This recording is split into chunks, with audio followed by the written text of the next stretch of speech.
Oh,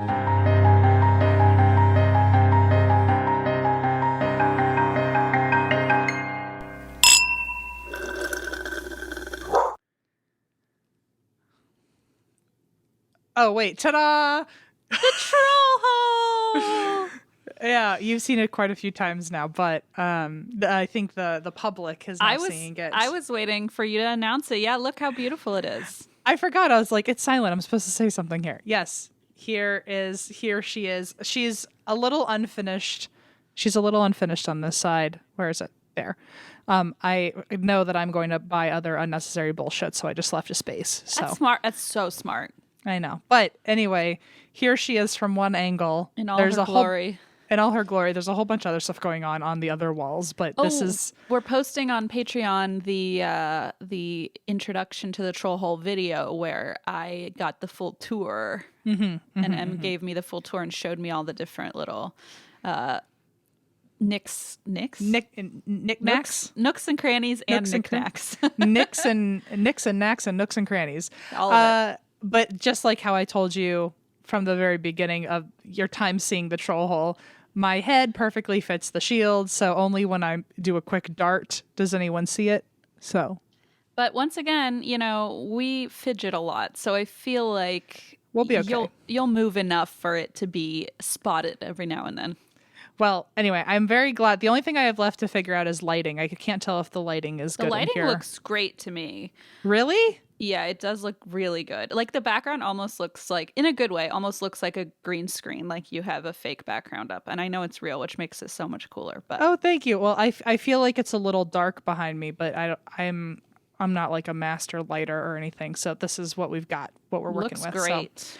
Thank you. Oh my gosh. Okay. Well, anyway, welcome everybody officially to the Trollhole, and what an honor to be here.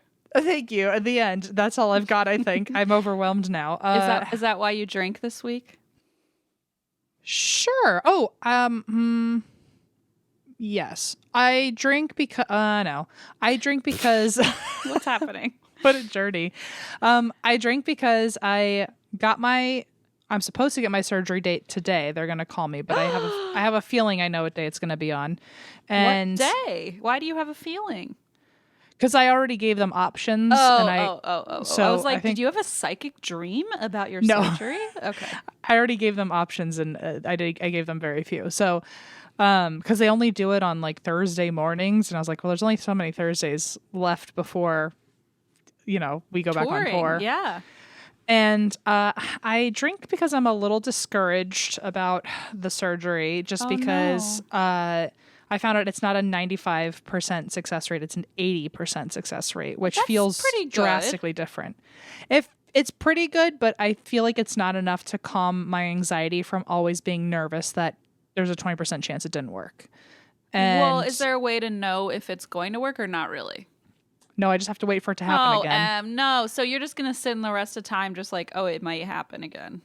For the rest don't of time. Do that. Just listen. Just be like, I'm one of the 80% of people. Because what's the point? If it did work and then you just spend the rest of your life being scared it's going to happen, like, what good is that? What was the point?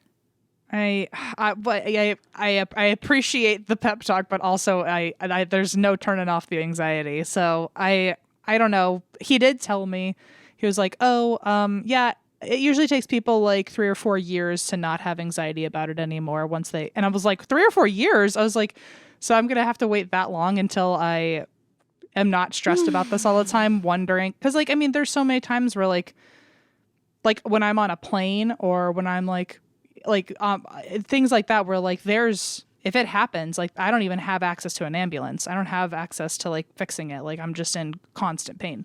So, I'll always be worried, I think, in times like that where there's no ability to get help. So that will suck. But there's an 80% chance it'll work, but I have been freaking myself out. And then on top of that, if it does work, so there was something else discouraging about it too. I don't know. So I'm just kind of being a Debbie Downer currently. I'm excited to still get it. I'm hoping that it works, but I'll always wonder if it did work. So. Yes, I understand that. Maybe it'll be true that at a certain point you'll realize oh, I haven't been worried about that in a little while. You know what I mean? Like maybe over time you'll just kind of realize like, oh, that has lessened. That fear has lessened. Yeah, it's just going to take a while. So Mm-hmm. I'll still be panicked on tour because I'll have only been Oh, like a week out of surgery. But I thought we were in the clear on that front. I did too. I'm really not feeling it. But you know, we'll find out the hard way, I guess. If an ambulance comes to the show, it wouldn't be our first time. So you know, Wouldn't be our first time. Would be our first time for us to be carted onto the ambulance. Wouldn't be the first time. It would be probably the third time an ambulance has appeared at one of our shows. Oh, it would be the third, right? Because that one time in Nashville. Mm-hmm. Nashville. And then Brooklyn. And then Brooklyn. And wherever I am. God, everyone, if an ambulance does show up because of me, though, everyone's going to know I have to take that stupid adenosine and I'm having like a spiritual experience backstage. Oh, boy. Oh, boy. boy. Oy, oy, oy. I'll hold your hand. Anyway, why do you drink, Christine? Well, Timothy, I went into Starbucks, and I'll tell you what I drank first. I walked into a Starbucks, and I saw this beautiful bejeweled cup. Yes. And I love an ombre, and I'm just in like a pink phase lately, as you know. I'm just loving like the pink. Giving a little bisexual flag, I didn't even think about that. It is. I love that. Okay, so I went in and I was like, that cup, and it was like at the Target Starbucks, and I was like, oh my god, it's $25. Are you kidding me? And then I went up to the front and I was like, how many rewards points do I have? And they were like, oh, we'll check if you have enough. And they were like, oh, you have enough to buy 2 of those. I was like, hell yeah. So I bought one, but I have enough to buy another one if I ever need to. But it's my new favorite cup. I'm drinking water out of it, but I'm very into it. It's just this kind of aggressively, like my mom came over and was like, what is that? And I was like, you know what? Don't diss my cup. Okay. I always forget about the points at Starbucks, which is so bad. I'm sure I've got like... Me too. That's why they were like, you could buy $50 worth of merchandise. I wonder if there's a timer on that because I don't think so. Oh, all right. I really that works out. Because I literally never redeem mine. I never redeem mine either because I just never think about it. Me neither. And now you can do it when you order ahead on the app. You can also use your reward points for that. Oh, that's fun. Yeah. That's fun. Yeah, I'm learning. What are you're drinking water in Just that? water. I'm being born. I drank a little too much wine last night. Oh, but did you have fun? Oh, I had a great time. Good. By myself while Blaze went to sleep early. No, here's what I'm doing. Okay, first of all, I want to give a quick shout out to Lisa Lampanelli because she showed up at my house last week, and it doesn't look like it right now, but do you remember that closet over there that was just like piles and piles of like crap? Yeah. And I remember because I tried being Snoopy one time when you left me alone in your house, and I couldn't even get through it. No, it's so much. She went through, she spent probably 18 to 20 hours just sorting my closets. And she cleaned out, she took, I think, like 12 giant boxes to Goodwill. She took stuff to the dump. She took stuff recycling. She went through my room over here and set up an entire like Cricut space for my Cricut machine. Oh my gosh. And all my shipping materials, cleared out the entire hallway, then went down into our bedroom and into the closet. Remember how you were going to do that closet? That's just like a shit show of piles of stuff. Yeah. Cleared out the whole thing, like put the shoes in organized bins. I mean, it's like one of those TV shows. Like I felt like I was on that TV show, The Home Edit, and she like labeled everything, and there's like a box of cords, a box of like SD cards, camera equipment. I've spent more time in this freaking podcast room. Oh, and then she hung up all my pictures. She bought frames for everything. There was a whole pile of like stuff to be framed, and she went and bought frames for everything.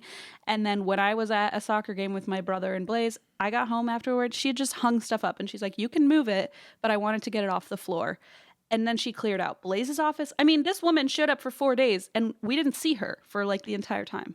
You know, she's pretty sprightly. Like I feel like every time I've seen her, she's on the go for She's something. always, and she always has her beverages, at least 4 beverages. She it's just true. On the go with her to-go cups, you know? I feel like, I mean, I it sounds like what she did was incredible, but I feel like you want me to be surprised. But this really is just like her vibe. She really just swoops in and is just helpful every time I've ever met her. And she kept checking in like, hey, I don't want you to feel like I'm overbearing. And I'm like, no, I needed someone to come in and say like, keep, donate, keep doing it. And I just was like, I needed this because my mom and I have tried to clear it out, but we get too hung up on stuff and like it's too personal, you know what I mean? And so she just came in and was like, didn't give, and every time I would like open a journal and I'd be like, let me read this to you. And she was like, put that down. It's not the time. Next object. And I was like, okay.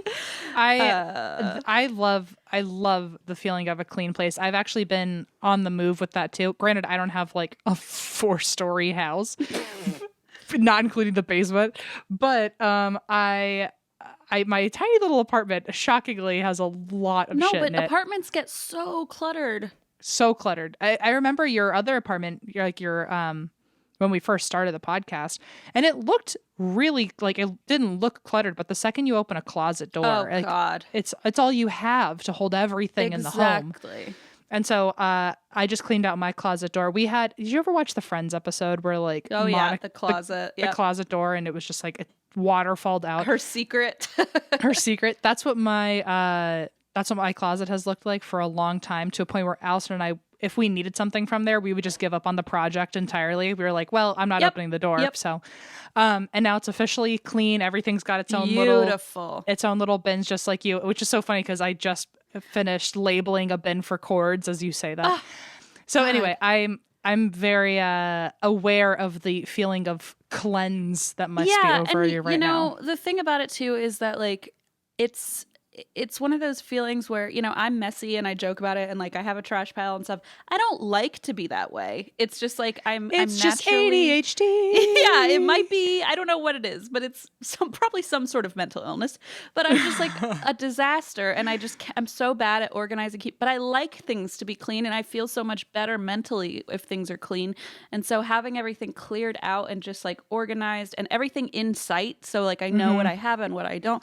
The batteries are organized. I was like, this is life-changing. And now what I do is if I like leave something out, then I say to myself, what if Lisa were watching? What would Lisa do? WWLD. And I go put it away. And so, I mean, right here, this is clearly very messy right now, but I was just doing my nails. So that's going to go away. I got to tell you, LL would be real pissed at you. She's not going to love it. Okay. But the reason I drank so much last night, side note, is because I'm planning Leona's first birthday party, and it is so extra. I'm literally texting people, including you, around the nation to be like, come to this party because it's going to be a blast. And there's like several podcasters I'm inviting. I'm just so amped about it. It's going to be a good time. No pressure. Okay. But you're invited. I think you said there was a succulent situation. Oh my God. There's decorate your own succulents. There's a photo booth.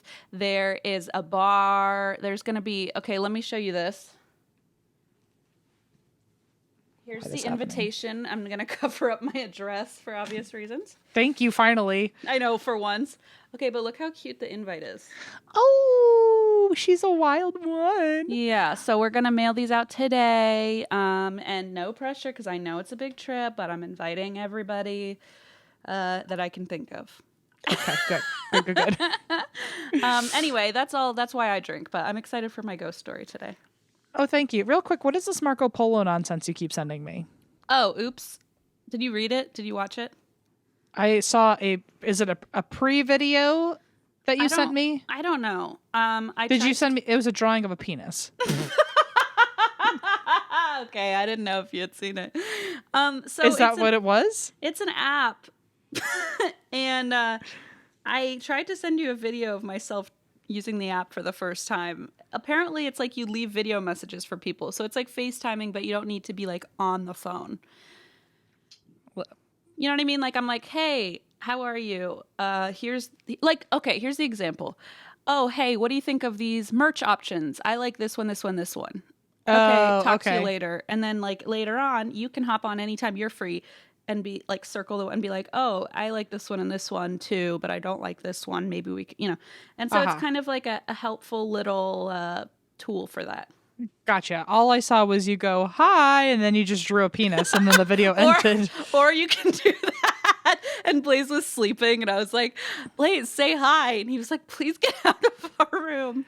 Eva texted and said that her friends are also on Marco Polo. Wait, so I guess... that's what I'm saying is I keep hearing...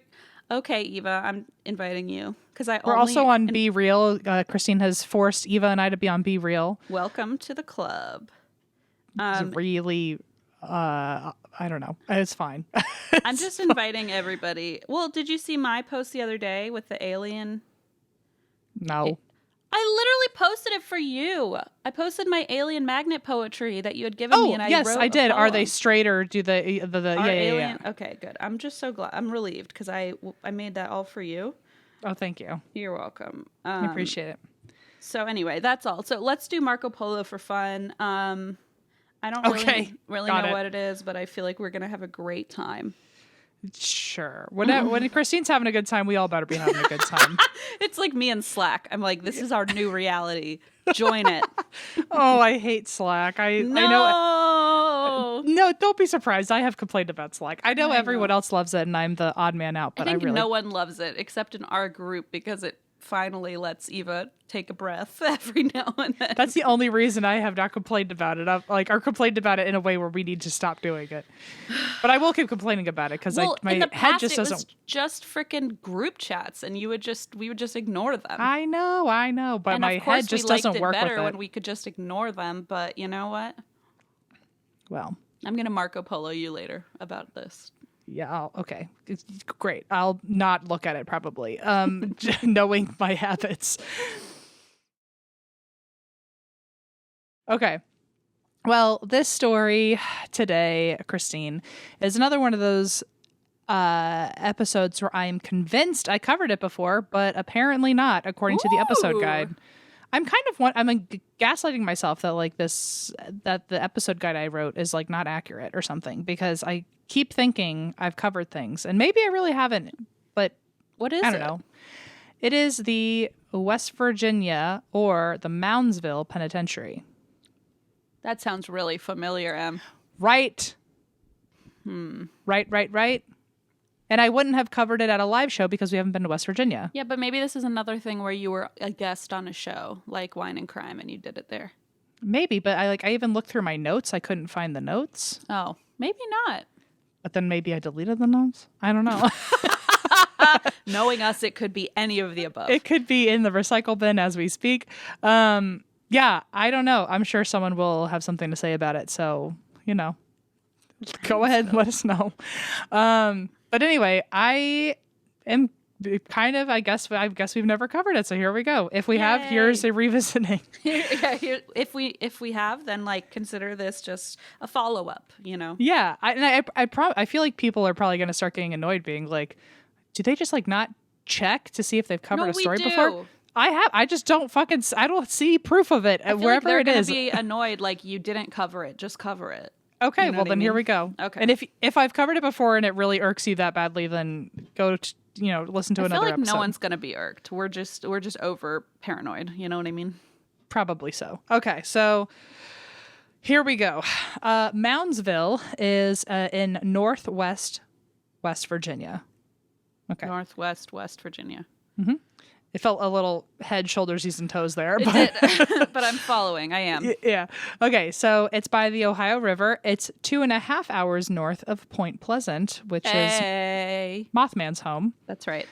And the town is named after burial mounds that 2,000 years ago were built by the Adena community. Adena community. But only one fun fact, not really fun, only one of those burial mounds exists today. So it's called the Grave Creek Mound. And that's the only burial mound left. And even though it technically exists, it's been messed with and excavated probably in a not so tasteful way over the years. And items have been taken from the mound and put into a lot of museums. So cool. Great. Awesome. Yeah. It also happens the last burial mound to exist in this town from this indigenous community thousands of years ago happens to sit directly across from this penitentiary. Okay. So obviously people then use the horrible trope that this is why the penitentiary is so haunted, because Right, it couldn't be because it's a frickin' penitentiary. Right, It must be because of this cultural difference we can't understand. Exactly. There you go. So anyway, just wanted to give that a shout out in case you read up on it and see like, oh, it's on a Native American burial ground. And it's that like must mean yeah. You're right. It's like actually there are we could have also caused the ghosts, folks. Like, Okay. So anyway, that is my little soapbox that I'm now stepping down from. So in 1876, the penitentiary was open, and it stayed open until... That's the year my house was built. Sorry. Cool. I'm sorry. Every time someone says that, I'm like, I like to think of it in context. Like, oh, how weird that they were being built at the same time. No, I got you. I would have I would have shouted the exact same really stuff. Random, but also, I didn't know your house. That means someone was building your house during the centennial. That's fun. Oh, I never thought about that, but you're 100% right. All of a sudden, like George Washington is just walking around your house in my mind, which I know is so stupid. I know that's so stupid, but that's how my brain is. 1876. This was the year that Christine's house was built and also the penitentiary opened. And the penitentiary ran until 1995. Do you have any special dates from 1995? I had a 4th birthday, and it was probably fun, but I don't remember it. What year was Andy born? 93? 93. Okay, never mind. I thought it would have been funny if you like forgot that like there was something else important that year. Yeah.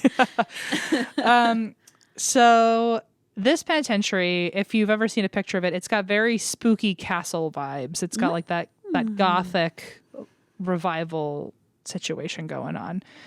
And when they built it, it went about 25 feet tall originally. Now it's even more castle-y. But at the time, it started at 25 feet tall, and it went 5 feet underground to avoid escapees. Oh, okay.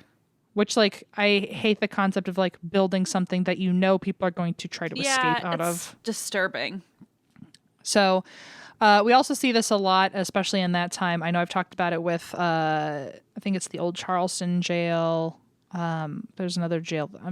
I don't want to look silly and say the wrong name, but I feel like I've covered this a few times now where this prison, including those that I've mentioned in the past, they were built by the original prisoners themselves, just to add to the torture of like building a wall around yourself.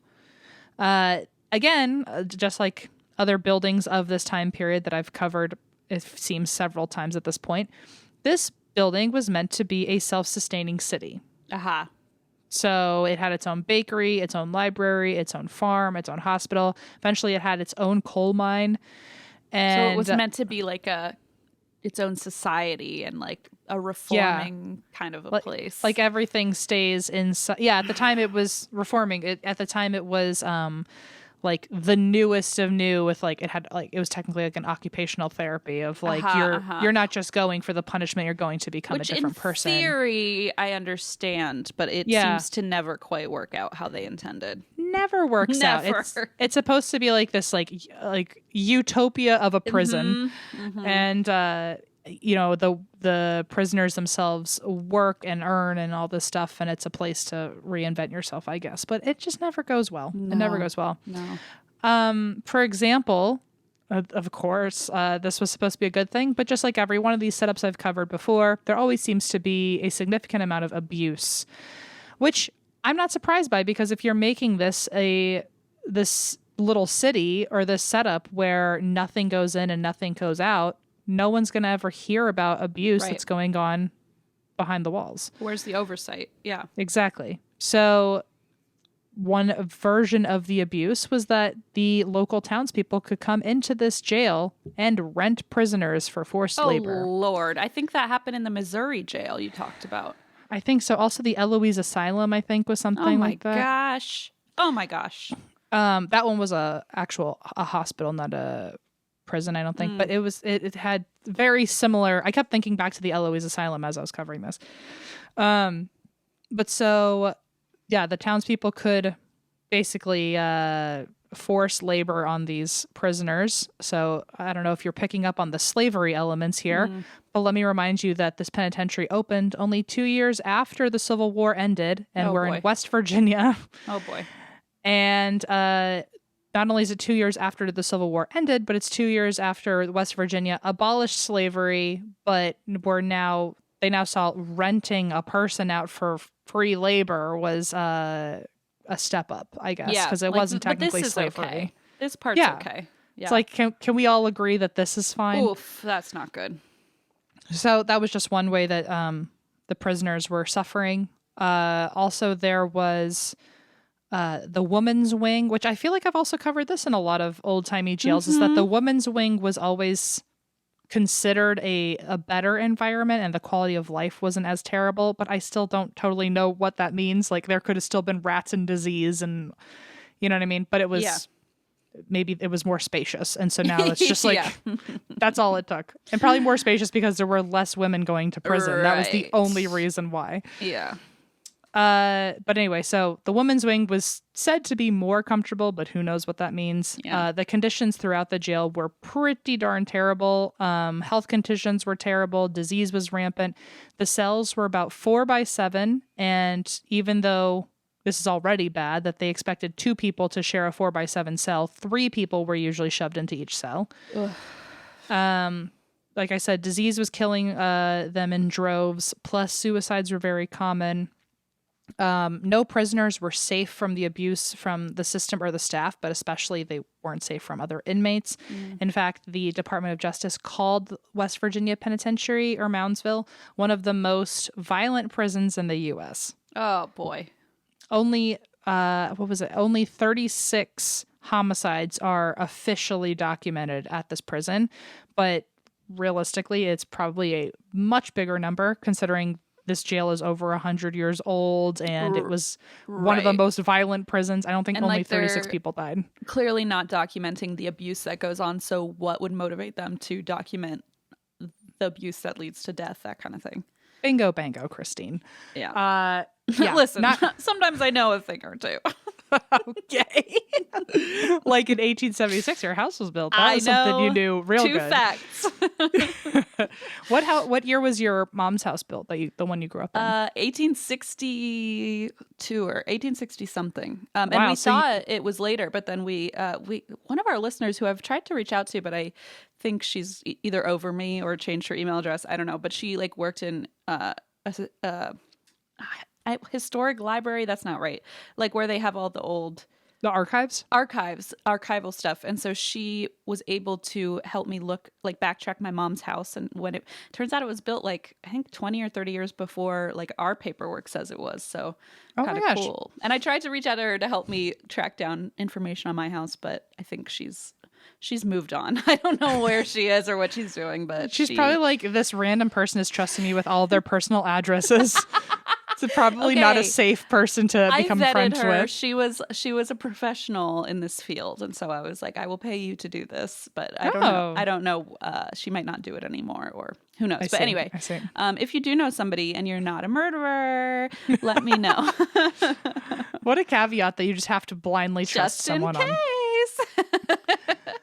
Well, I wish you the best of luck to find out more information. I would love to know more information on my mom's house too. Isn't that fun to like be able to look back? I don't know. I love that history. Well, I'd like to know the ghosts, like how'd they get there? Because we built our house. So right. So on the land, what was there? So what happened? Yeah, they think there might have been a farmhouse there before us, and that's I know that doesn't make it better. Find out. Okay, listen? Where are you? My friend who helped me with the other house. I don't want to say their name. I thought you meant me. I was like, I'm right fucking here. Are you kidding me? Yeah, wherever that person is. Help us. Remember yesterday when we were recording rituals and your camera froze and I said, oh, I didn't know where you went. And you went, oh, I'm right here. I was like, okay, I know where you are. I just mean I didn't know where you went because you froze. I was trying to calm you down. Don't worry, I'm right here. I was like, well, yeah, I did figure that out. I also definitely said it more frantically. I was like, I'm right here. And you were like, I know. That part I did figure out since you've been there for the last hour. Anyway, sorry. Go on. Side note. Where were we? The homicides. So good. The rec room in this prison was called the Sugar Shack. Oh. And it was known to be one of the most violent rooms in this prison. So it was known to be a place where people got jumped pretty often. So just to tack on, there was only 36 official recorded deaths or murders here. But in the Sugar Shack, I'm sure there was a lot of trauma, whether or not someone actually died. I think a lot of people got hurt here. Sure. On top of the violence from the inmates, the guards were known to torture the prisoners. And by that, I mean like really torture them. They even had torture equipment. No. One of them was called the kicking Jenny for whipping. Fuck. And one was called the shoe fly for waterboarding. And there was also a state-sponsored program to treat particularly violent inmates called Operation Ice Pick. Forget it. And Operation Ice Pick was ran by a literal traveling lobotomy surgeon. Fucking hell no. Named Walter Freeman, Dr. Walter Freeman. Oh my and God. in 1952 alone, just to give you some of his stats, in 1952 alone, Dr. Freeman did over 200 lobotomies in West Virginia in 2 weeks. In 2 weeks, he did over 200 lobotomies. Forget about it. I don't know if that was all at Moundsville or just like in the county or something, but I hate that he was able to probably make bank off of Like such a rack horrible up thing. those numbers. Like, oh, gross. I feel like if you couldn't imagine an operation being performed on you, you shouldn't be allowed to perform the operation. I don't know if that's even a fair thing to say. I think nobody should have it, but I imagine the lobotomy surgeon like doing that to so many people, and part of me is like, I just want that to happen to you, just so you fucking know what you're doing to people. And splitting their brain in half via tear duct, probably, right? Isn't that how they did it? Oh yeah, they put the ice pick right in your tear duct. Yeah, go, take back what I said. Nobody should want to do any of that. Don't stick that in your eye, you know? Okay. So anyway, that is just one of the other ways they tortured them. Where like, if you were violent enough, or like realistically, because we don't know what was going on behind these walls, like if just someone didn't fucking like you and like they had power, they would just like sign you up for Operation Ice Pick, you know? Oh, so like, God. Like if there was a guard who was particularly evil. Oh God. Okay. Moving on quickly. Move on. As for death row, there were 94 men that were executed in its time. 85 of them were by hanging and 9 were by electrocution. Oh, wow. Yeah. The last man here to be executed, his name was Frank Heyer. He was being executed for killing his wife, and he blamed alcohol for that. And Great. he was meant to be hanged, but on the way down, the rope decapitated him. I don't know how that works. No, I guess it just was really tight, or pulled his head off. Maybe he was heavier than, I don't know, than the rope was able to hold. I don't know the physics of that. But. So, even creepier, witnesses claim to see him smiling in the gallows on the way to his death. Ew. They say he was religious, so maybe he was smiling because he was about to like meet his maker, I guess. But yeah, it's definitely super creepy. Mm-hmm. And this was one of the executions actually, because his went so horribly wrong, which like, I don't know what a right version to an execution on death row is, but it definitely went not as planned. Right. And this was one of the final moves in the area to end public executions in the state. Oh.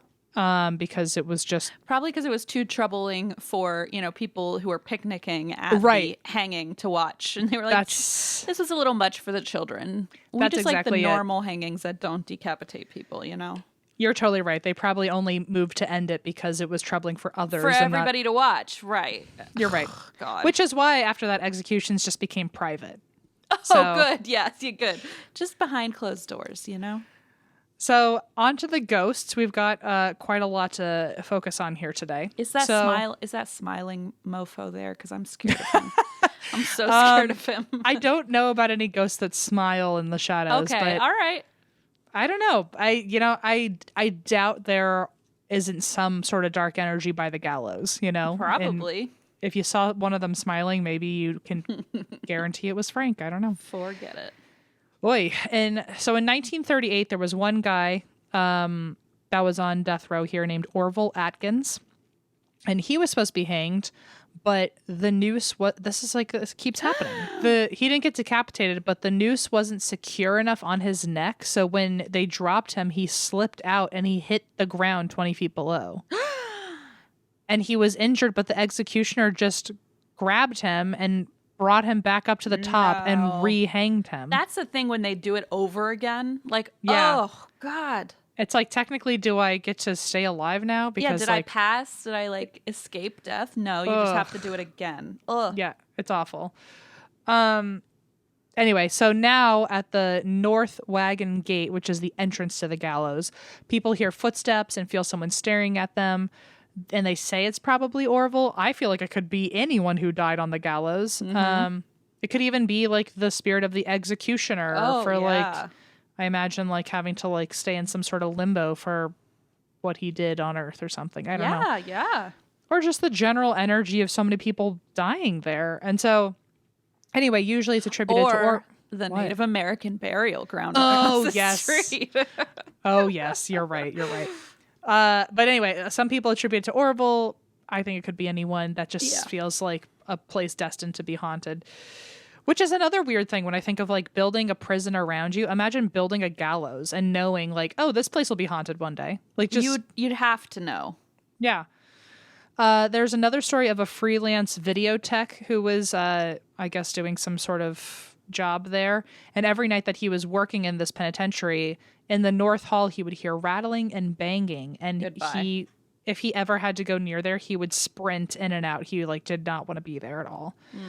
And while there, since he was the video tech, he started recording certain areas of the prison, and all the audio would always apparently come out sounding like a man heavily panting right next to the camera.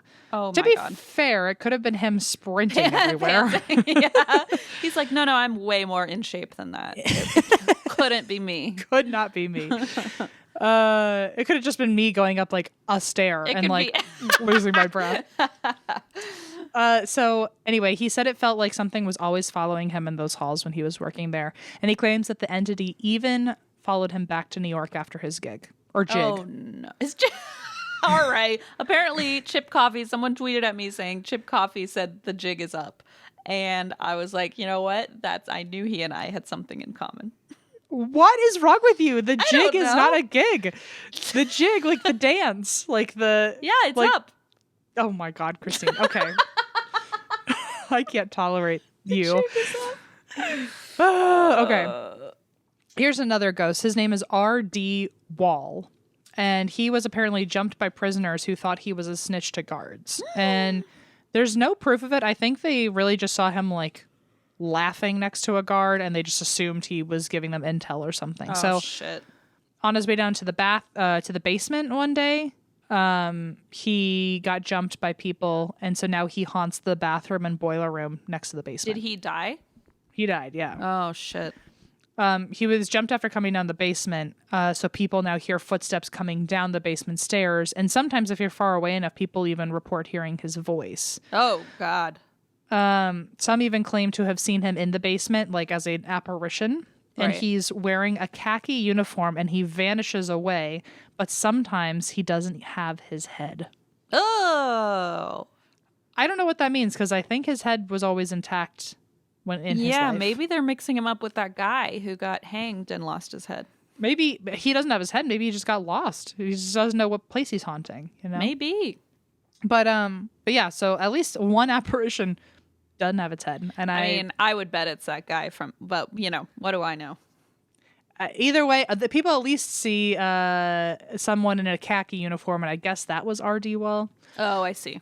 Either way, head or no head, if it vanished in front of me, which you have now experienced, that I don't know if I would want to be a part of that at all, regardless of the head placement. Politely step aside, you know, just step back from the whole situation. I agree. Also, they use R.D. Wall in this example, but I think this is just kind of all the spirits of inmates. But apparently R.D. Wall was a very big fan of female visitors, and he still is.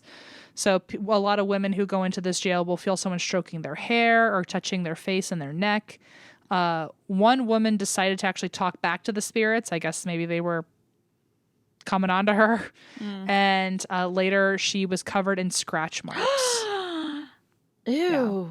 Yeah. Ew. So, again, they say R.G. Wall is the one that's a fan of women visiting, but I feel like in a prison where men probably didn't see women a lot, it could be any ghost there.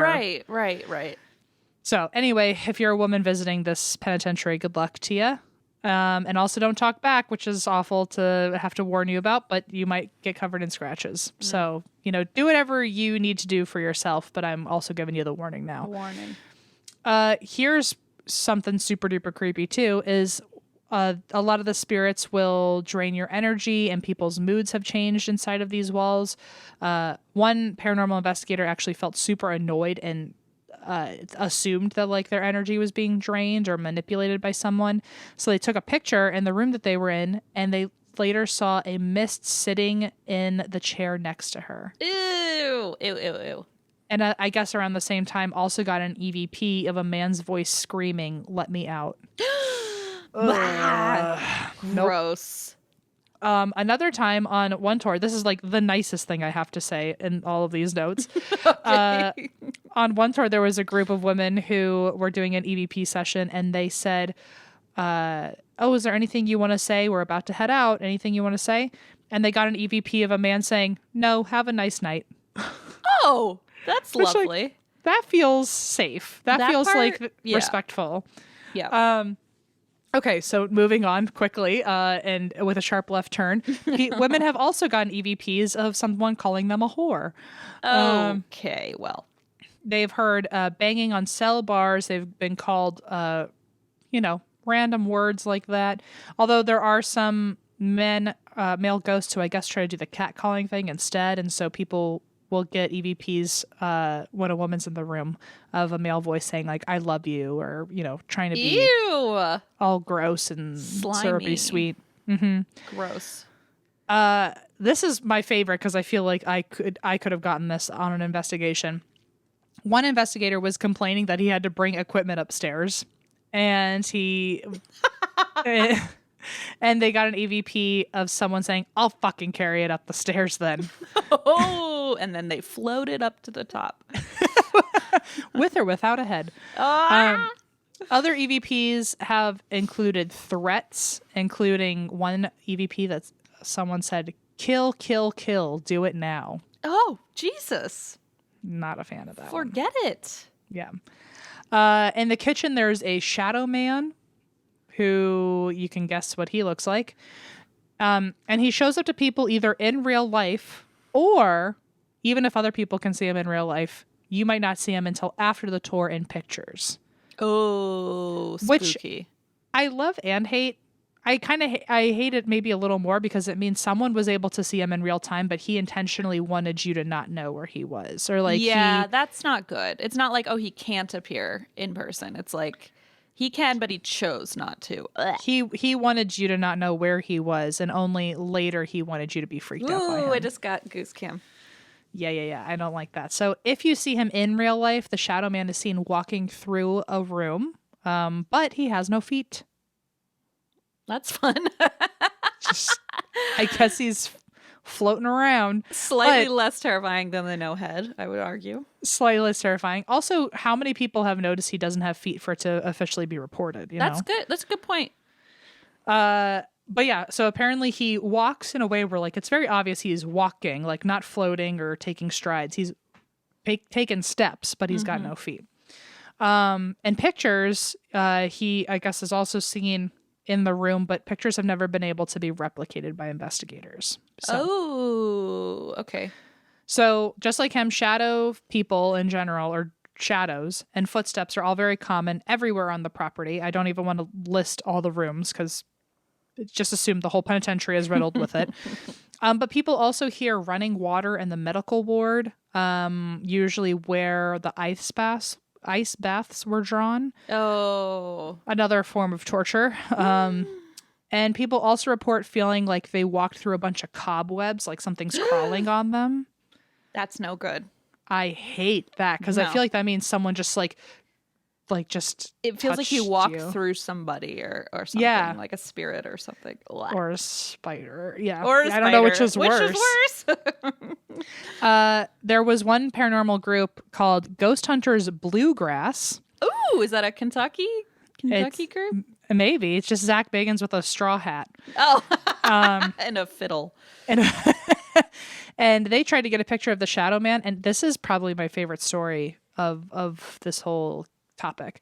But they tried to get a picture of the Shadow Man, and as they were trying to get a picture of him, all of a sudden, all of them heard in real time sirens in the jail as if a prison break was about to happen. Like that loud in your face, like riot sirens. That would be terrifying. They started freaking out, so they looked out the nearest window and they saw the watchtower. They saw its lights hitting the ground and like searching the grounds. And then before they knew what was going on, everything stopped. Honestly, and when they went to ask about it later, nobody else experienced this in the building. It was just them. What the fuck? Is that not the crazy? That would just scare the absolute bejesus out of me. Yeah, total goose cam. Goose cam.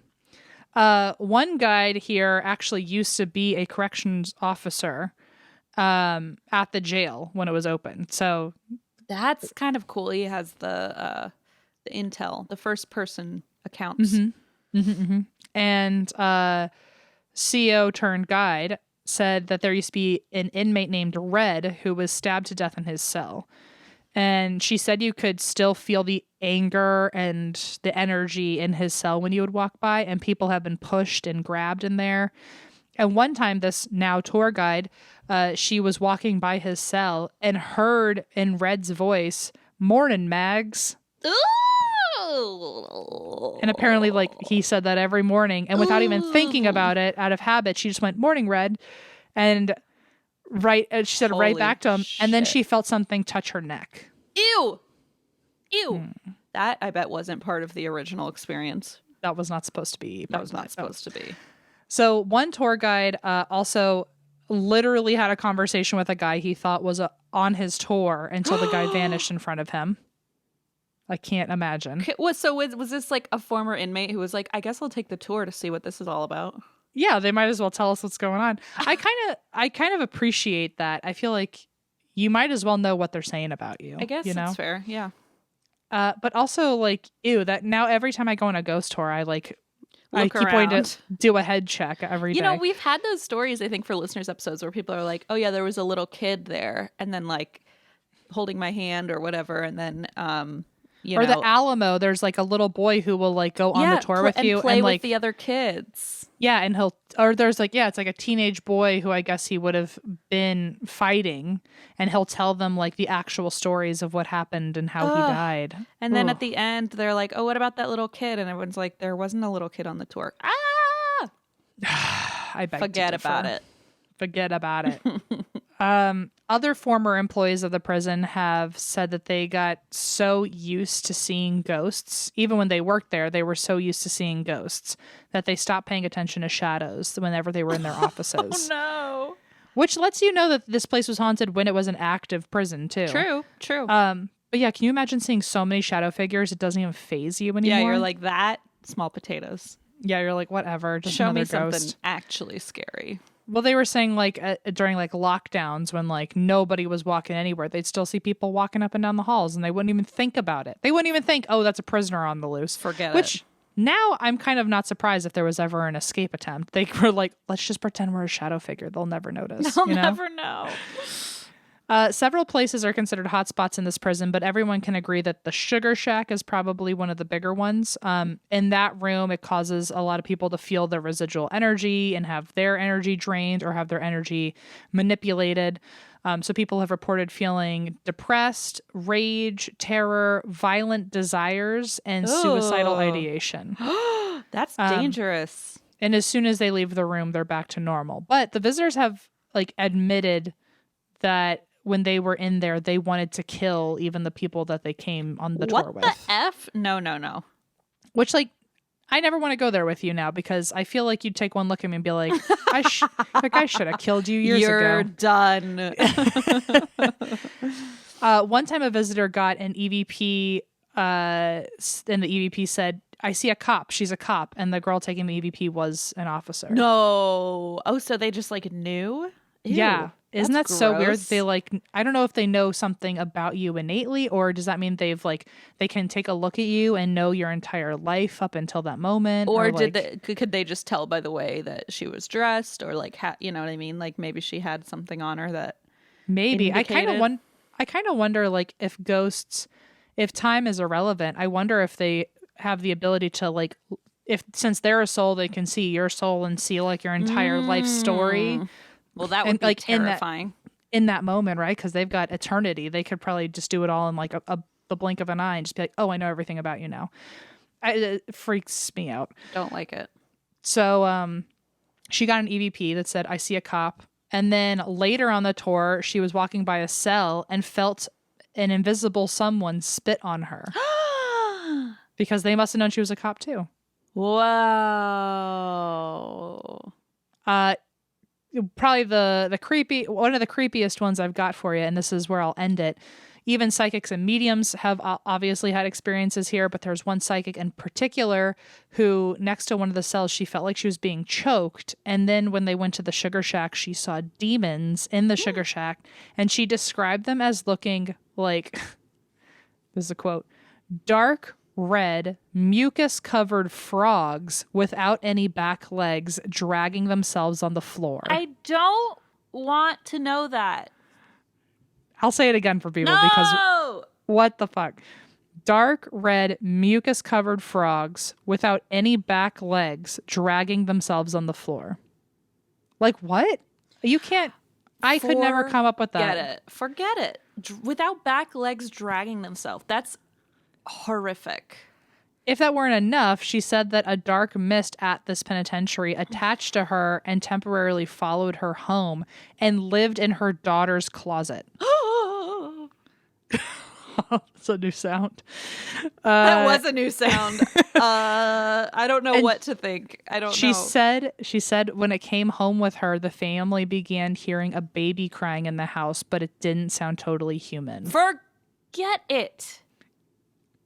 I'm telling you. Forget it. And it's a fucking mucusy frog. Ugh. Yep. And so eventually, I'm just going to hope that this advice is universal, but the psychic said that they just ignored it and eventually it went away. So that's what I need to maybe do if there's ever something nearby. Just ignore it. Hopefully it'll just go away. I just feel like you need to know that I, of course, immediately Googled this, and there is a demon called Baal, or Baal, which presents as a frog, cat, and man combined almost. Ugh. And it possesses the power of invisibility, and it rules over 6 legions of demons. Holy shit. I don't like this at all. My and God. I probably shouldn't even be saying it out loud, but there is a creepy photo, an illustration that I'm going to send you now, since you've done this to me. Okay. I'm going to do this back to you. In the chat or Geo's Trio? I'll do it in Geo's Trio. And this is the sigil. Oh, that is also part spider, and we're not talking about it. Oh, yeah. I was thinking like it drags itself. I don't know. And then the sigil almost looks like a frog, doesn't it? A little bit. Yeah. Oh, that's so weird. It's called Baal. However, to get that energy out of my home, goodbye. However, to get it out of my home. Whatever, yes. Christian, Jewish, anything. I need you out. Goodbye. I'm literally goodbye. just Googling Baal demon now, which is just the stupidest thing I've ever done. Oh my gosh. You've put me on this track, and I don't know what to tell you, but I don't like the mucusy frog. I don't like it. Well, that's it for me. That's the Moundsville Penitentiary, folks. Anyway, wow, and that was spooky as hell. I know that like they're, you know, the common ones or the trope or whatever, but I freaking love just like the classic hauntings, like the classic jail, you know, I love a jail, haunted house. I love a hospital. I love but also, like, how sad. But that's usually where most deaths happen. Right. Like a concentrated amount of deaths happen. So and bad energy. And bad energy too, which sucks. Suffering. Where was it? There was something, I forget where it is, but it's I don't remember what it was to begin with, but half of it's in our book. Fun fact, if you want to go find it, Asylum 49 or Asylum 94. But it's half the building is literally a jump scare Halloween place, and the other half is like still a hospital. Oh. And both of them are haunted by the same spirits, and so they'll like hop around. And one of them, there's like a dark shadow figure that at 3 a.m. or whatever, a lot of nurses have seen like this solid black mass go into a patient's room, like open the door and then close it. And when they try to open the door, it's now locked from the inside. And within like 30 minutes, the patient's dead. No. And it happens in threes. So if they see it happen one time, they know it's going to happen another two times. For God's sake, Em, that's terrifying. That's awful. Oy. Also, well, I could go read our book. I was going to say, I thought you were talking to me. I was like, okay, fine. I'll read it. No, I was about to like keep going, but there's even more to it. So, anyway, that is the Moundsville Penitentiary. If I've covered it before, I feel like I have, because I remember hearing the sound, two of my brain cells finally rubbed together when I covered, when I said like the torture device, the kicking Jenny. I feel like I've heard that before. We've probably talked about that in a different, like that was probably not just here. I don't know, but I'm sure someone will let us know. But anyway, that's it. That's it. Wow. Okay, thanks a lot for that. You're welcome. I have a story for you today, and this is actually a two-parter. Christine. Dun, dun, dun, which means it's a big one. This is the story of Glenn Taylor Helzer and the Children of Thunder. Sorry. All I'm thinking of is Thor, but okay. The Children of Thunder. Yeah, not quite Thor, but maybe there are some similarities. I wouldn't know, obviously, so you can tell me.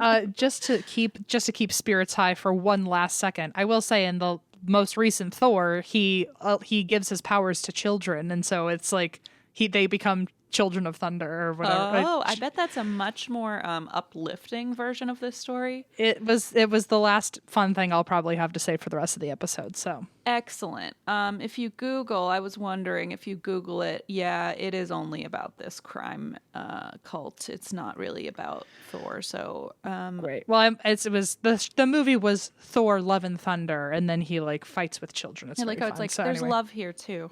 There was a little bit of love, and now in this version you're about to tell, it's not a complete lot of opposite. No, complete opposite. No. Okay. Children of Thunder. Here we go. Okay, Glenn Taylor Helzer was born July 26, 1970 in Michigan. His parents, Jerry and Karma Helzer, were highly spiritual members of the Church of Jesus Christ of Latter-day Saints, the LDS Church. He was, and I feel like we've covered several branches off of LDS that have turned bad. Mm-hmm. Yes. And I'm watching that Keep Sweet, docuseries. Oh, so spooky. So he was raised in a devout Mormon household along with his younger sister Heather and his younger brother Justin. His grandfather Doyle led the family in prayers and scripture readings, and he often spoke of the time that Jesus Christ himself physically manifested in their yard. What? This is a grandfather. He's telling his grandkids, like, Jesus one time literally showed up in our yard and we spoke for hours. It's like, wow, you must be pretty damn special if Jesus spent hours talking to you, And let me guess, this happened before any of the grandchildren or children were born, so there's no proof of this. There's no proof of this, of course. But so Glenn grew up in this very faithful, highly respected family among the church. He was highly active in the church, and he actually became a priest at age 16, which gave him the authority to baptize people and perform other holy sacraments. Whoa. Yeah, starting young. So he was almost like a golden child of the church, of their local church. Soon after this, he received a patriarchal blessing, which is a sacred blessing granted by a man in the church called to guide and bless others. And according to one LDS website, quote, those who follow the counsel in their patriarchal blessing will be less likely to go astray or be misled. Foreshadowing, that's not true. Yeah, okay. Misled Well, is one word for how this person ends up. I feel like they were immediately misled with this Jesus is in our backyard situation, to be clear. Yeah, he didn't start on like a solid footing, of reality and logic, I guess. Yes. So around this time, Glenn told his parents he was hearing voices. And this is where, this gets a little bit tough to kind of pick apart, because in retrospect, it's entirely possible he was experiencing symptoms of psychosis. And, he was at that age, young, impressionable, had his whole life ahead of him. He's probably in his like late teens, and he starts hearing voices. And I just want to point out here, even though this guy does end up, as we said, going astray, so to speak, I just want to point out this isn't because, he had psychosis and therefore, obviously, he was going to harm people. People suffering from psychosis are far more likely to be victims of violence than perpetrators. So I just want to, point that out, Sure. that I recognize that. And according to a 2011 study on schizophrenia and public perception, people with schizophrenia are up to 14 times more likely to be victimized than arrested for violence. So, there's this public perception that people can be dangerous. People with mental illness, especially severe mental illness, are dangerous. And a lot of times they end up being more vulnerable than the people around them. So, Well, thank you for the PSA. just a little side note, and I'm sure we all already know that, but I just wanted to point out that I recognize that. And, that's partially why this story is a little tough. So despite this stigma, hearing voices was not Glenn's main issue. His real problem was his mother and their church. So his mom, Karma, told him the voices were the literal voice of God and were guiding him. So instead of kind of recognizing this as the appearance of a mental illness, she sort of encouraged him to listen to these voices, and she truly believed Glenn had a sacred spiritual destiny. He began calling the voices spirit, and he believed every word they said. And she became utterly obsessed with her son and his gifts. To the point that she told her other children to obey Glenn's every word and trust him without question. Oh, for fuck's sake. Yeah. So he was just put into this he was in a vulnerable state and put into a very bad position, as were his siblings. Yeah. Glenn even told his brother frequently, I'm number one, you're number two. Like, you have to listen to me. I was going to say, like, think about the, the ego trip that this guy's got. Yes. Like, of just like, oh, well, I have been given... I'm chosen. I've been given permission to lead you blindly, like completely by faith. Yeah. Ugh. Yeah. And the voice of God is the one, like, God has picked me to lead you. So you got to listen, God. Okay. So she was obsessed with Glenn and his gifts. She essentially played into his delusions. I mean, understandably, they were amplified because he was believing everything he was hearing because his mom encouraged him to listen to the voices. He became highly self-important, speaking of, ego, and truly believed he was chosen by God to travel a sacred path that no one else could.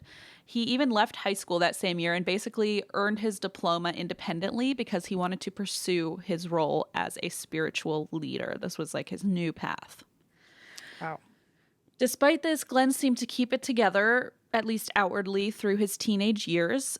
Family members described him as kind, respectful, full of excitement. I mean, he probably truly believed that he was on this, like, sacred path. You know what I mean? Yeah. And so he looked at it as like, oh, there's so much ahead of me.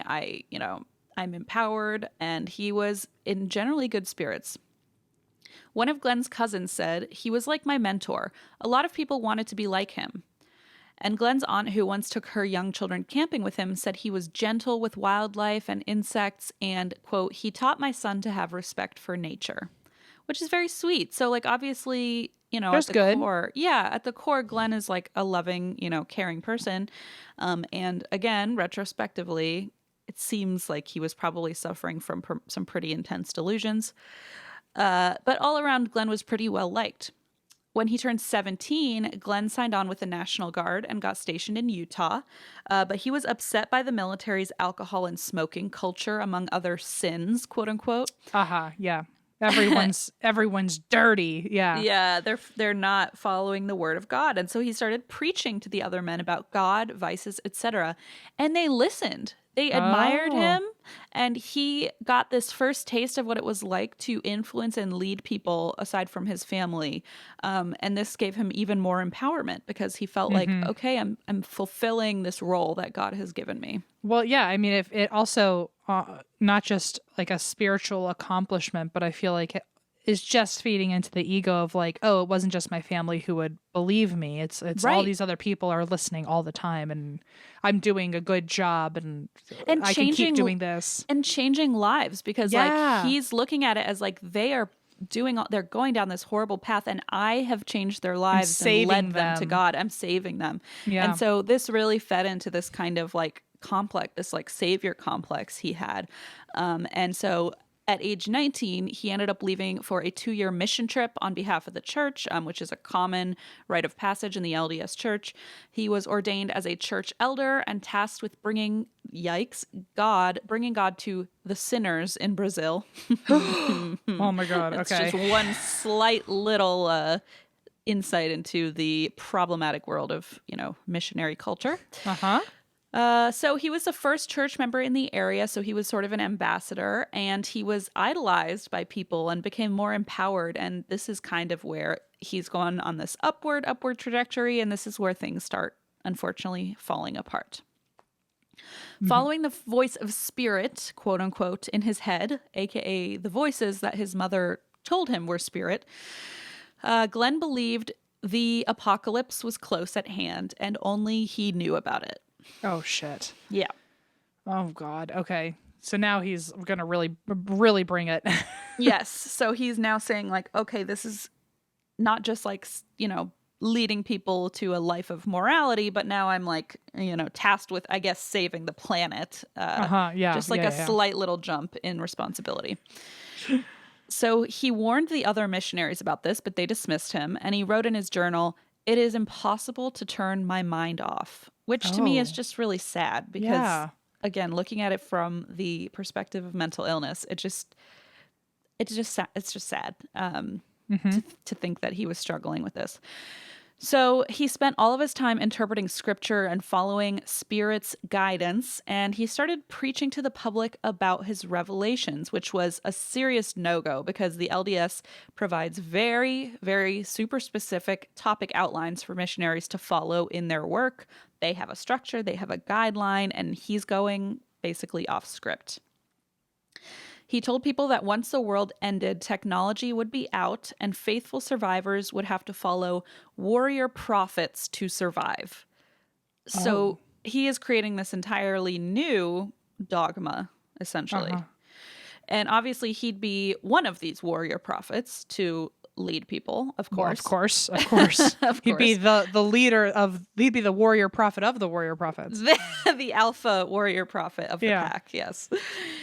Glenn knew this must be that sacred path his mother and church had been preparing him for all of his life.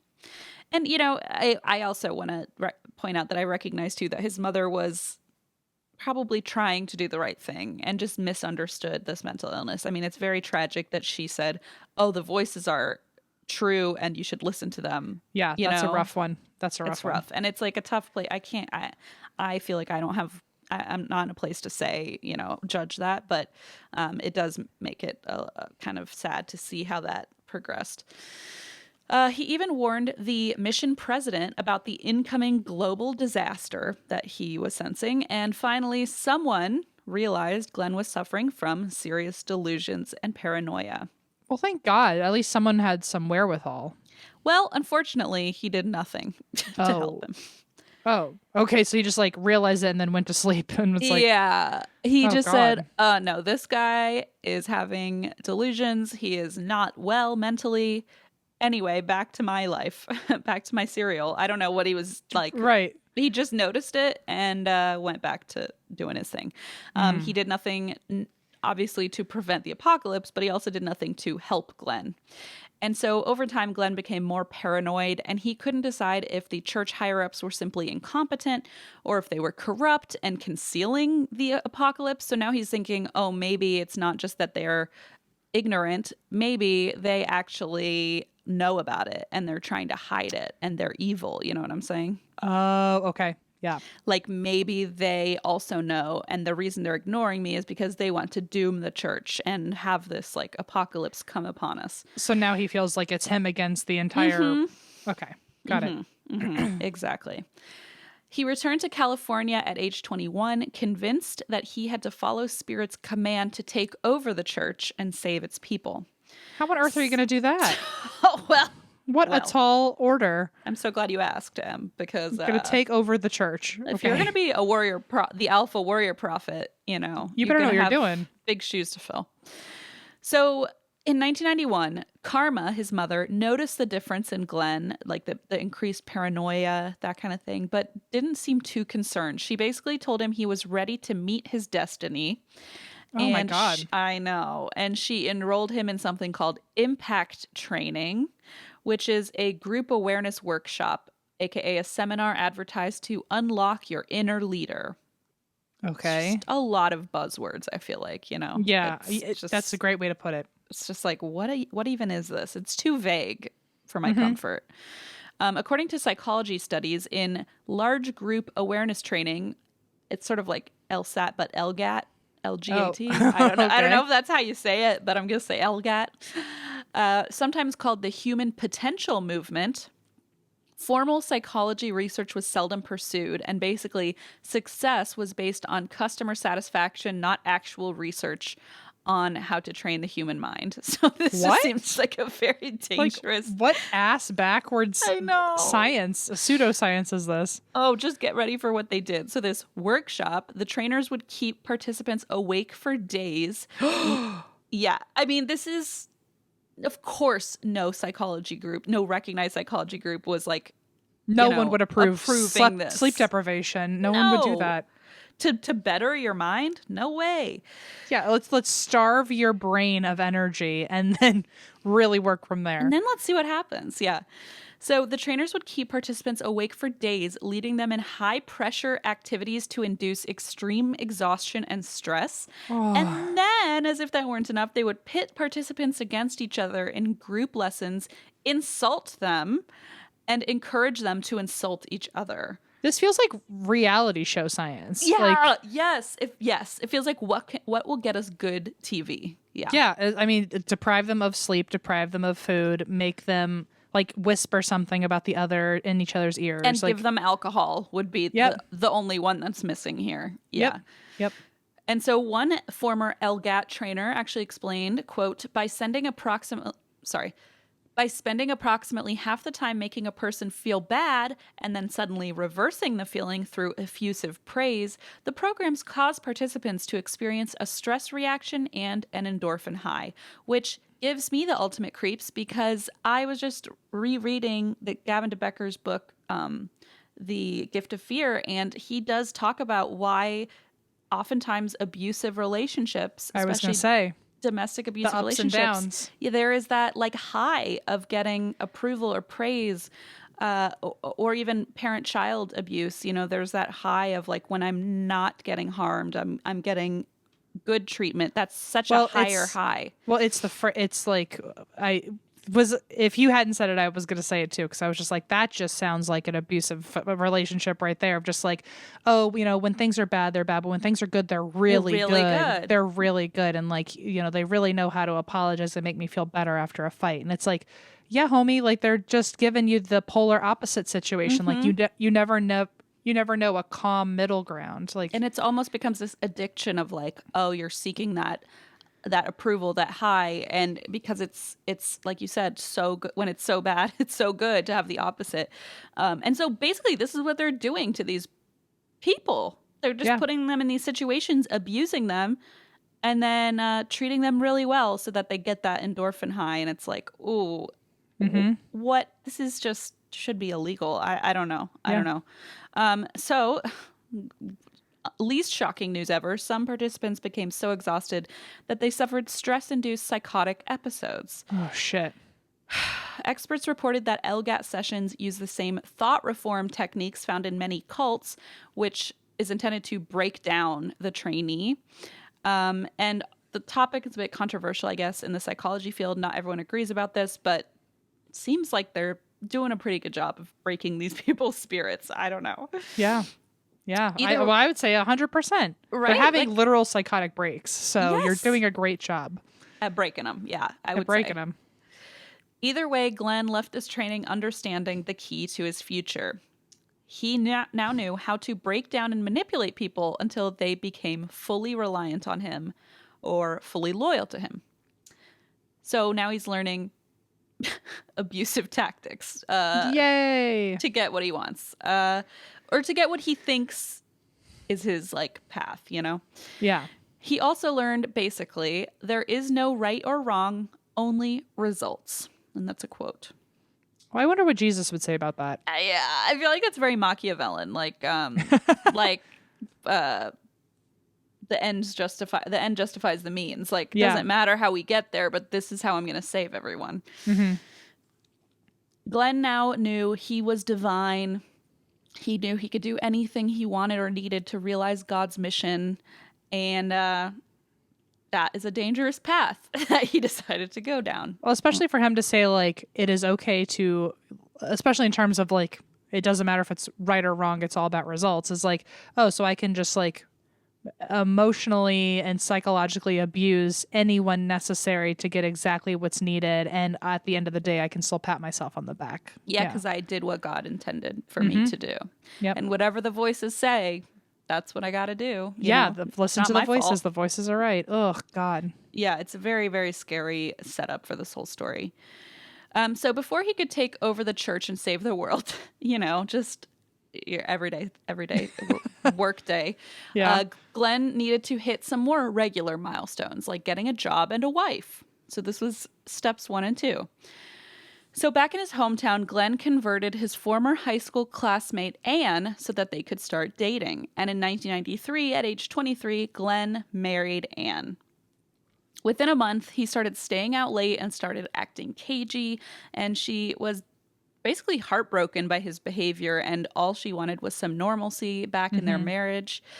So her uncle stepped up and gave Glenn a job at a financial investment company where he got this sales role. And I mean, you know, was an ideal role for him because he was so charismatic and manipulative, and so he thrived as a salesperson. He compiled a pretty impressive client portfolio.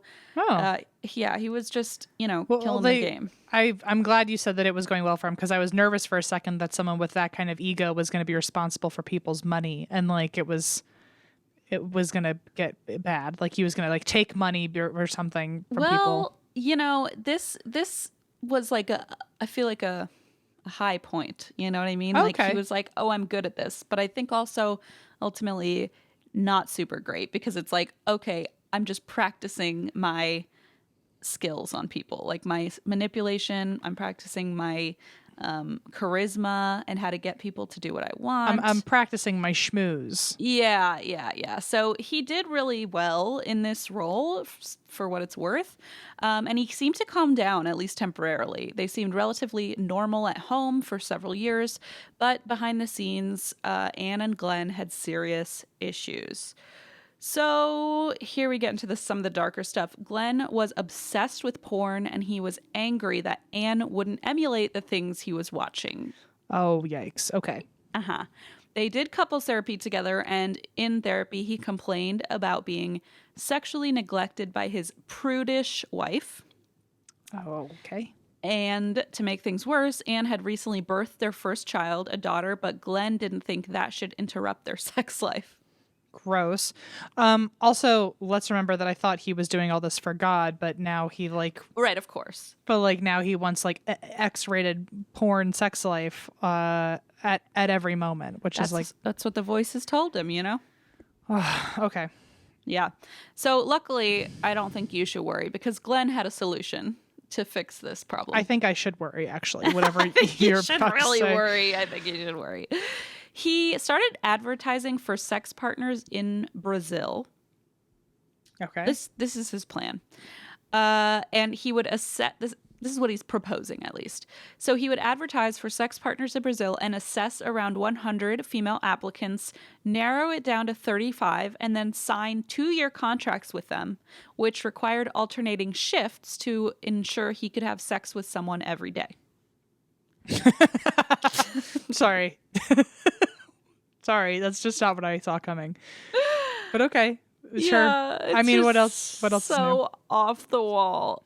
So unsurprisingly, this did not work out for him, and also unsurprisingly, the therapist diagnosed Glenn with narcissistic personality features. Well, fucking finally. Yeah, he's like, "Don't worry, shrink. I got a plan." And they're like, "Oh dear Lord, this is worse than I thought." The second you said that him and his wife started going to therapy, I was like, day one, I hope this therapist has something to say. It's like, ding, ding, ding. I think I'm going to write about this in my memoir someday. Yeah.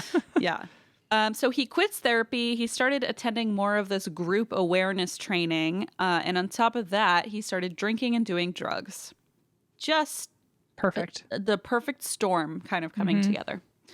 So Glenn's younger brother, Justin, stepped up to help Anne raise her baby, which is, I think, very sweet. So her brother-in-law stepped up to help raise the baby, while Glenn unfortunately spiraled into addiction and deeper delusions. So at age 26, Glenn left his wife and child and moved in with his younger brother, Justin, who had been basically living an unassuming and content life until Glenn started using his tactics on Justin. Oh, man. So, man, I really wanted him to be the unsung hero of it all. The hero. I know. It's very sad. So over time, Justin, who had been previously grounded, but remember, had been raised by his mother to follow Glenn with everything no Glenn questions. says. Yeah, everything. is right.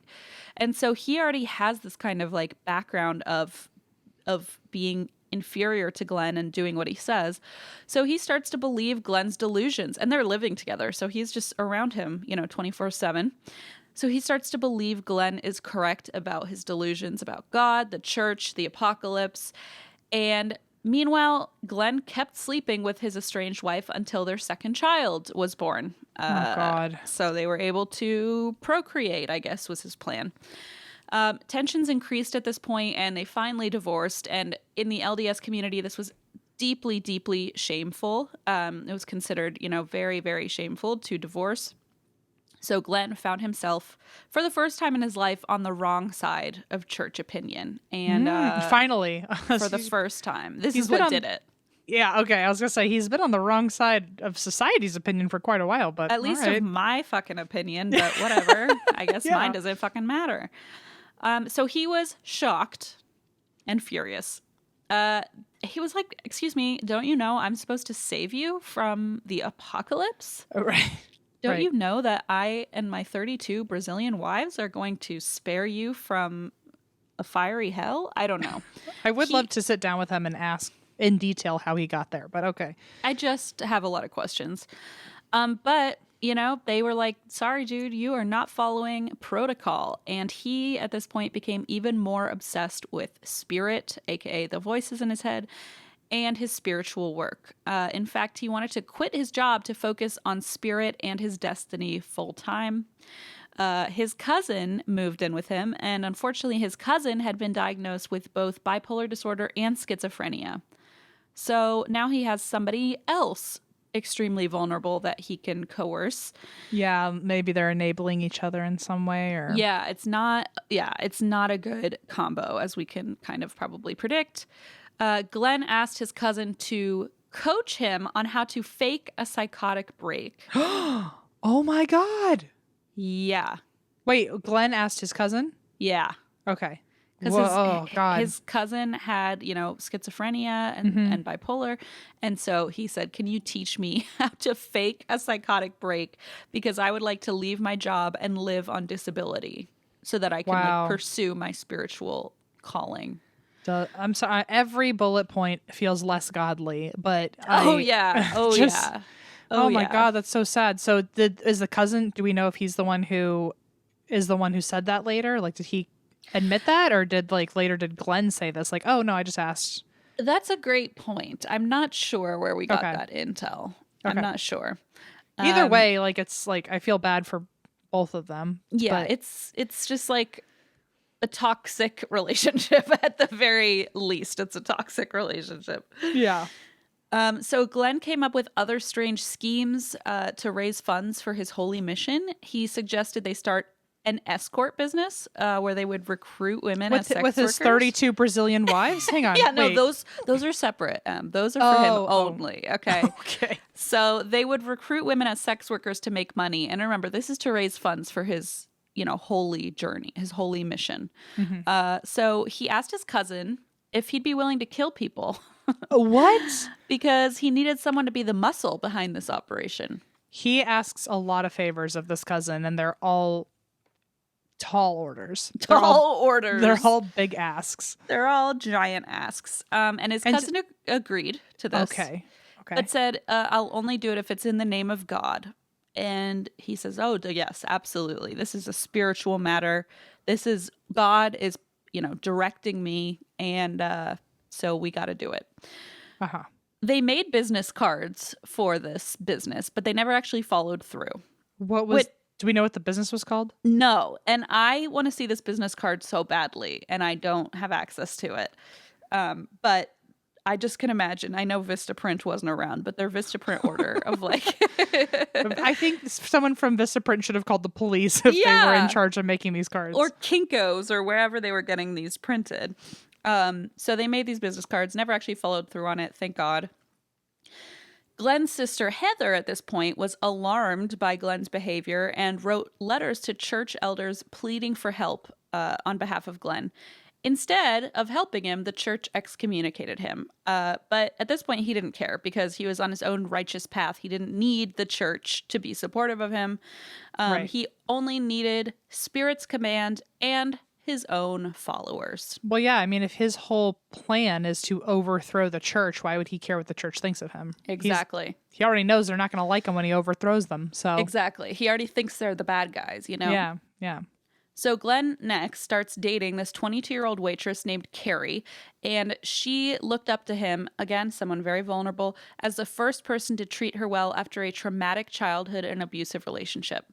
So Glenn essentially tricks Carrie into trusting him and attending one of these group awareness workshops, where they deprive you of sleep and insult you and abuse you. And so he convinces her to do this group or tricks her into going. And the trauma of the seminar essentially opens her up to just unflinchingly following him. She became basically putty in his hands. Oh, Carrie. And it gets worse because to further bind her to himself, Glenn then secretly dosed her with ecstasy and basically turned her into a regular drug user because she was suddenly addicted to drugs because he was just dosing her and then she needed the drugs, Oh my God. It's so twisted. And she became a regular drug user and they sold drugs together at raves to make money. Carrie helped Glenn officially fake his psychotic break that he had asked his cousin about. And he took antipsychotic medication while finally collecting these welfare checks he wanted so badly. So I don't know anything about I don't know anything about his is antipsychotic something he should have actually been taking all along?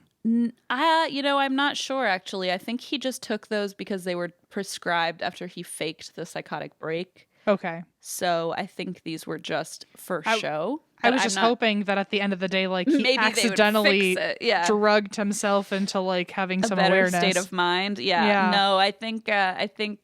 Well, from what comes up, no, it didn't. It unfortunately didn't have the fun side effect of bettering his mental health. Got it. Eventually, he and Carrie became addicted to cocaine and meth. He forced Carrie to, get breast implants to become a model. Okay. Wow. And she began working part-time as a stripper to pay for the procedure on her own dime because he didn't even pay for it. Of course not. He said, you have to dance to make the money to pay for your procedure. And for God, by the way. Also. But it's all for God. Yeah. Meanwhile, Glenn searched for more young women to recruit as quote-unquote disciples. He briefly dated one woman who quickly realized she was in danger and broke up with him, thank goodness. But not long afterward, he and his brother met 24-year-old Dawn Goodman at a murder mystery dinner party, which I guess is nothing sacred anymore, is what I have to say to that. Freaking murder mystery dinner party, so fun. The so real nerdy. mystery is like, what is going on? Yeah, they didn't sign up for like the real deal murder mystery party, but here we are. So Dawn, unfortunately, had recently hit what she described as rock bottom. She had attempted suicide. And so she had converted into the LDS church during her recovery and had found peace and hope there until Glenn showed up. And like he had learned in his freaking group awareness training, he began showering her with affection, which is something she was not used to. And she did that, classic response of fawning. Glenn convinced her to attend one of these group awareness trainings, and this kind of broke her down and binded her to him like he had done with Carrie. God. He started collecting, it's a terrible word, but it's what he did, like collecting roommates and friends and bringing them to these trainings until everyone close to him was just like into this philosophy and fully trusted his leadership. It's disturbing. It's disturbing. Like the levels of manipulation. How many people in his immediate life at this point are being affected by him? Everyone, right? A lot. Yeah, I would say everyone probably. Mm-hmm. Okay. And the people who realized they were in trouble, like, got out of there, How, and did Carrie didn't end up ever, like, I don't know. I feel like that was I was expecting that story to end where like he became like another wife and like he got her pregnant and things, but that was just a kind of a random that flew in and out of his life, or no, she's still involved in this whole circle. He's just now adding to the people he's already gotten. So he has Carrie, he has Dawn, and now he's bringing more and more roommates and people into this like circle of his disciples, quote unquote. So Glenn dedicated all of his time to giving these friends individual attention to keep them complacent and dedicated to him. So there's this, we just talked about this on rituals, but this like level of persuasion where he's giving them individual attention. He knows how to keep them on the hook, basically. And so over time, he focused especially on Dawn, and he revealed his life's mission to her as the warrior prophet, and explained to her how he would follow God's word to save the LDS church from its corrupt and incompetent leadership. At this point, he believed it was his purpose, not God's, to usher in the apocalypse himself. Well, so he's almost like above God now, which is like, well, I think we saw this coming. I saw it coming a million miles away. Yes. Oh my gosh. I'm like, we're finally here. But yeah. Yeah, I feel like the second you think you're higher than God, but also doing work for God, like, don't you think God should be just working for you at that point? And then, I guess, I don't know. I can't wrap my head around that level of crazy stuff. So, but I don't know. Yeah, the delusions have gotten really, really elaborate. He believes he needs to usher in the apocalypse. He develops a list of proverbs that he calls the 12 principles of magic, and he commanded his disciples to obey these principles, and finally had a plan to enact his holy war. Oh boy. Okay. So together, Dawn, Justin, and Glenn would raise enough money to travel to Brazil and recruit orphan children as future soldiers for his cause. Oh my God, it gets so much worse every time. It just keeps getting fucking worse. It's like, well, at least orphans aren't involved. And then all of a sudden... Surprise. Yeah. Man. Okay. And you said these are these 12 rules of magic. What'd you call it? Yeah, the 12 principles of magic. Huh.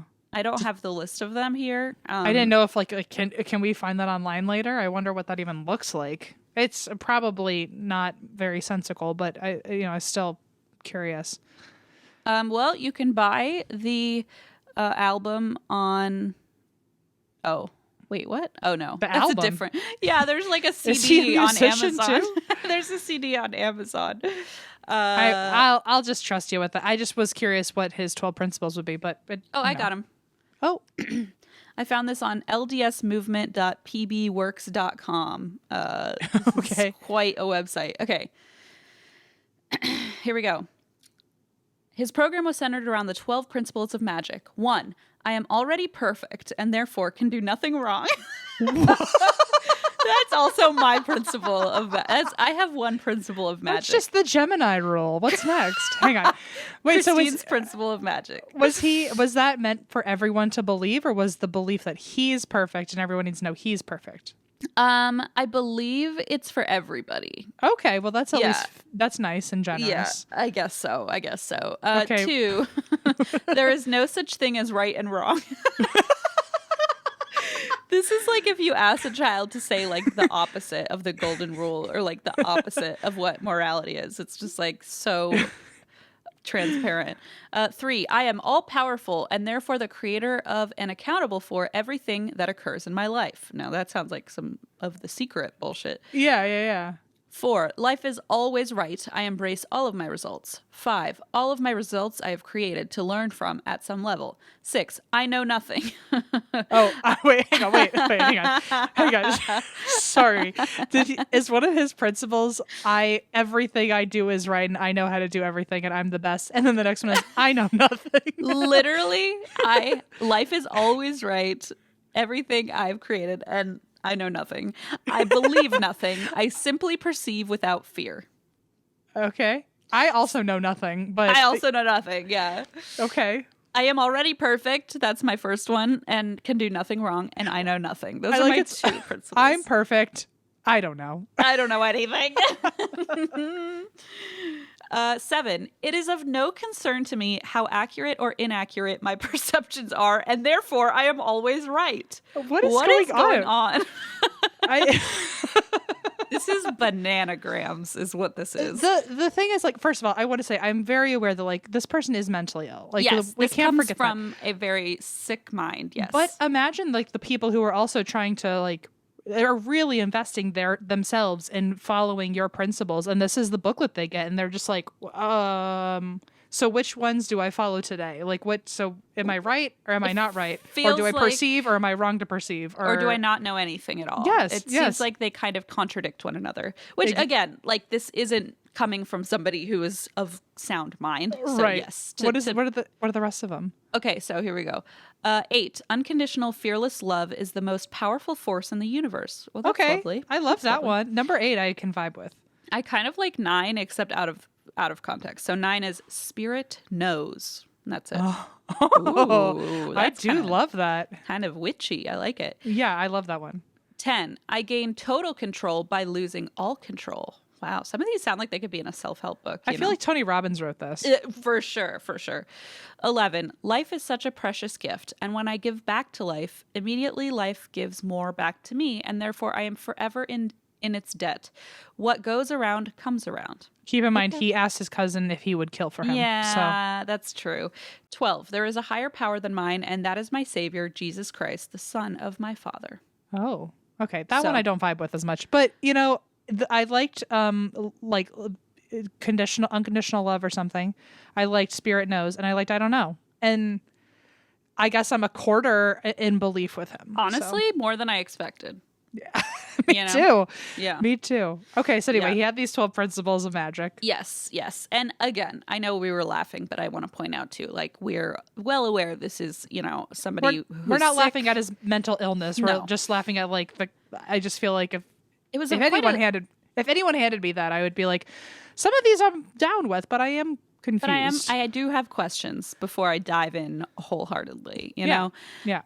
So he has these 12 principles of magic, and they were supposed to obey these principles. And he decided to start this holy war.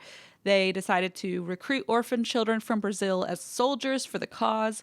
And the children would be trained as skilled assassins who would travel to the United States, kidnap the LDS church leaders, and smuggle them back to Brazil. The children do this. The children are responsible for warriors of God. Grand kidnap. Yes. Okay. Got it. From Brazil, then, the hostage church leaders would write letters declaring Glenn as the new true leader of the church. And the 9 million Mormons of the world would gratefully accept him as their savior. He would then develop his own awareness training called Transform America to create a state of peace and joy. Okay. So he's got a plan. It's not one I'd write up, but it's not a great plan. I feel like even in his mind, you know, I'm like, I feel like you're banking on a lot of successes to happen in a row that probably won't happen. I feel like he looked at it and should have at least seen one area where he's like, we should have a backup plan. Yeah. You'd think that like maybe plan B, but I guess not, you know, if he's really convinced this is going to work. Especially now knowing his like principles of magic. I feel like some of his principles were like, I'm responsible for whatever happens. And it's like, okay, we'll be ready for this to not go great, you know? Yeah, but spirit knows. You know, maybe spirit told him. Okay. You know what I mean? I don't know. Right. I feel like you could really use a lot of these in whatever context you need it to. I feel like he wrote each of those principles in a different mood. And like, so just no matter what's going on, he's got an answer for it. It works for something. Yeah. So Dawn hears this plan and she's like, all right, I'm in. Full stop. Carrie, on the other hand, finally hits a breaking point at this point.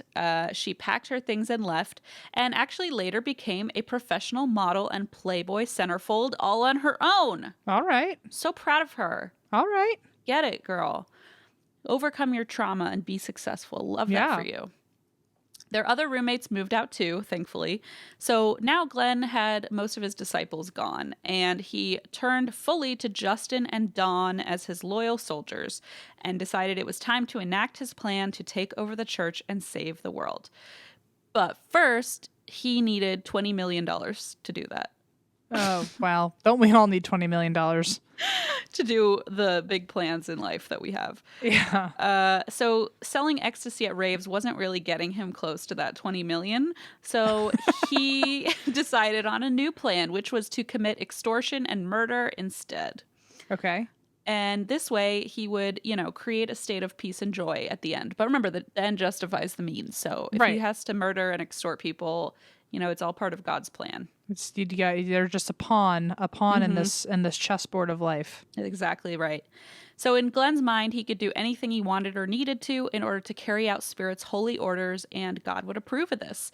He was above the law, above the church, and above all morality, because nothing is right or wrong. He was morality. He was like his own sense of morality. It was simply God's word and his destiny. There were only results. That's all he wanted. So Glenn told Dawn and Justin that together their trio made up a holy trinity called the Children of Thunder. Ah, I see. Okay, I forgot about the Children of Thunder title here. Okay. And together they would usher in the new age and save their people. Their path laid about before them, the Children of Thunder set to planning a series of crimes, which included extortion, abduction, and murder, to access money and set into motion their divine mission. And you know what? The end of part 1. Wow. That's a lot of information that I don't know where I'm going to store it. But I will say, you know, it just feels extra icky that there are children involved, because for someone who's trying to schmooze and manipulate, and it's like, who better than children who just, you know, boy. Better than children who've lost their parents and like they're looking to anyone to guide them, or like affection or anything. Ugh. Forget it. Wow. Sick. This, talk about a juicy story. I'm shocked I haven't heard of this, because I feel like this would have been in all the papers. Maybe it was, and I was just too young. Yeah, I don't know. It's pretty wild. It's pretty wild. I feel like every time I hear of one of these new cults or, you know, fanatic offshoots, I'm just shocked that I hadn't heard of it, but whatever. Well, man, that was a good one. And I sympathize with everyone in the story, but I don't feel like I want to go cry into a pillow after hearing you report on a story for once, which is nice. Yeah. So I feel like I can breathe relatively easier than normal. So maybe after part 2, we'll see. Okay. Well, was that a sneeze? Sorry, excuse me. Yes. What the fuck was that? I thought that was like a cat got, I don't know, thrown down the stairs. So, that's how I sneeze. I'm so sorry. I can't sneeze quietly. I have like a dad sneeze, and Allison hates it. It's the loudest sneeze on earth. But that sneeze sounded like something that was happening to a cat. So, oh no! In case you need a description one day for how you sneeze. Well, I look forward to next week, and it sounds like it's gonna just get worse and worse. I can't imagine it getting better and better. So, it's not good. I'm happy to end here for a while and take a breath. Yeah. We'll get to the murder next week. You know. Yeah. Well, until then, if you'd like to hear more, you can follow us on Patreon. We've got our after chats, and we're going to go record one of those and chat it We've up. got the tour of the Trollhole. We've got the tour of the Trollhole. We've got, what else we got going on? We're probably, are we coming up on September? We've got our shows coming up. Our encore shows for Here for the Booze. Our fall tour. So excited. So anyway, if you want to, see us around, you can do that, I suppose. See us around town. And That's why we drink.